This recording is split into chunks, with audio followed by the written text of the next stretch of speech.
Nah, ternyata penyebab yang paling sering adalah karena inappropriate feeding practice.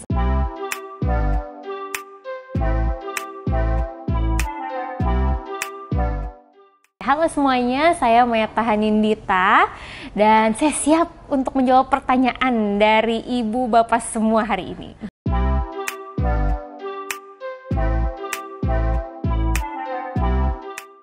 Sangat penting. Kenapa? Kita tahu bahwa 1000 hari pertama dalam kehidupan itu sejak dalam janin ya, dalam kandungan sampai seorang anak berusia 2 tahun ini seringkali disebut sebagai periode kritis karena ini merupakan momen krusial di mana terjadi pertumbuhan dan perkembangan manusia yang paling pesat apabila dibandingkan dengan kelompok usia setelahnya.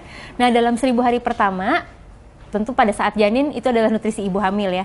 Tapi setelah dia dilahirkan, berarti dari usia 0 sampai dengan 2 tahun, 6 bulan pertama itu ASI eksklusif. Nah, dari usia 6 bulan sampai dengan 23 bulan 29 hari itu adalah MPASI.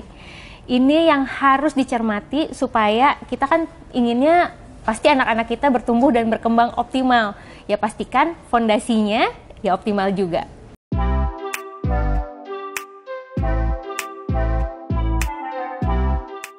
Pada prinsipnya WHO maupun IDAI merekomendasikan pemberian MPASI saat bayi berusia 6 bulan. Biasanya sudah ada tanda-tanda siap makan, yaitu yang pertama apabila posisinya didudukan, kontrol kepala sudah tegak. Kemudian refleks ekstrusi atau refleks melepeh sudah berkurang.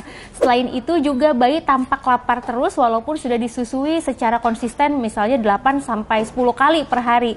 Dan yang terakhir biasanya juga sudah ada tanda-tanda bahwa dia tertarik dengan makanan. Misalnya kalau melihat orang dewasa sedang makan, dia ikut mengunyah-ngunyah, ikut menggapai makanannya. Bukan berarti, misalnya nih, usianya belum 6 bulan, usianya baru 4 bulan, tapi kok kelihatannya dia sudah tertarik dengan makanan, oh itu berarti tandanya sudah siap makan dan boleh makan. Bukan begitu ya.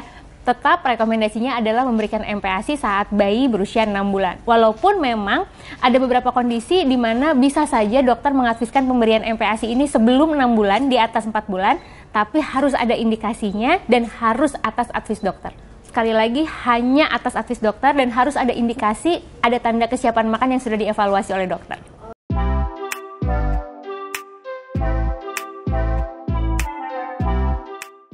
Jadi MPASI yang adekuat itu artinya harus bisa memenuhi kebutuhan baik makronutrien maupun mikronutrien, harus mengandung sumber karbohidrat 35-60% dari total kebutuhan kalori, sumber protein dengan mengutamakan atau memprioritaskan protein hewani 10-15% dari total kebutuhan kalori, sumber lemak 30-45% dari total kebutuhan kalori, sedangkan sayur dan buah itu sedikit saja karena sifatnya hanya sebagai pengenalan. Semuanya juga penting karena kadang orang tua berpikir, oh protein hewani penting, ya udah kalau gitu kasih protein hewani aja, karbohidratnya enggak, lemaknya enggak gitu juga.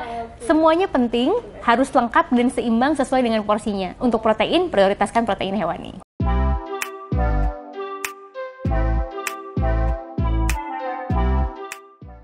Dari awal harus sudah dikenalkan dengan menu lengkap yang mengandung kesemuanya. Ada sumber karbohidrat, ada sumber lemak, ada sumber protein dengan memprioritaskan protein hewani, sayur atau buahnya sedikit saja. Jadi kalau perlahan-lahan gitu ya mengenalkan sayur atau buah dulu, itu namanya menu tunggal yang tidak bisa memenuhi kebutuhan nutrisi bayi.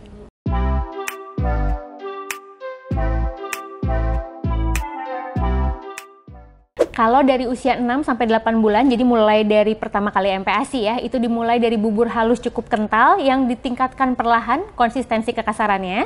Kalau dari usia 9 sampai 11 bulan sudah mulai dikasih tim halus, tim kasar, finger food. Di atas 1 tahun sudah makanan keluarga sama seperti makanan ibu dan bapaknya.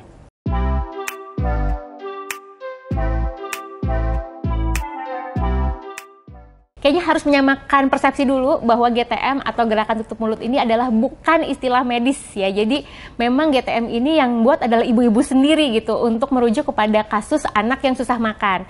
Nah, kalau ditanya susah makannya bagaimana, jawabannya bisa beragam. Bisa melepeh, mengemut, makannya lama, maunya snack aja, harus sambil jalan-jalan, harus sambil nonton YouTube dan lain sebagainya.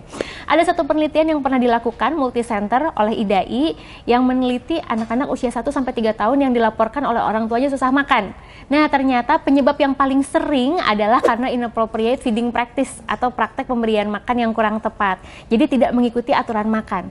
Kita tahu bahwa sejak bayi, sejak memulai MPASI ini harus diperkenalkan dengan melatih diri sendiri mengenali sinyal lapar dan kenyang dengan penerapan aturan makan itu tadi. Jadi jadwal makan harus dibuat teratur, waktu makan atau durasi makan dibatasi, tidak boleh lebih dari 30 menit, tidak boleh ada distraksi, jadi nggak ada tuh ya makan sambil nonton YouTube, makan sambil jalan-jalan, makan sambil digendong dan lain sebagainya. Makan ya duduk di meja makan bersama dengan anggota keluarga yang lain.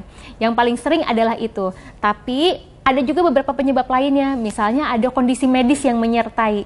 Itu sebabnya jika misalnya anak ibu dan bapak mengalami kondisi susah makan yang kemudian mengakibatkan berat badannya tidak naik dengan baik, berkonsultasilah ke dokter.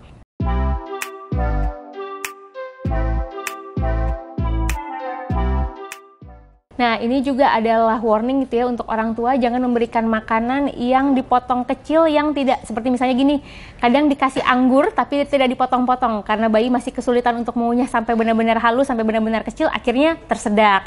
Jadi harus diperhatikan juga pada saat memberikan makanan, sesuaikan tekstur berdasarkan usianya dan dengan kemampuannya, begitu. Oke, itu aja pertanyaan hari ini. Terima kasih banyak dokter. Dengan senang hati.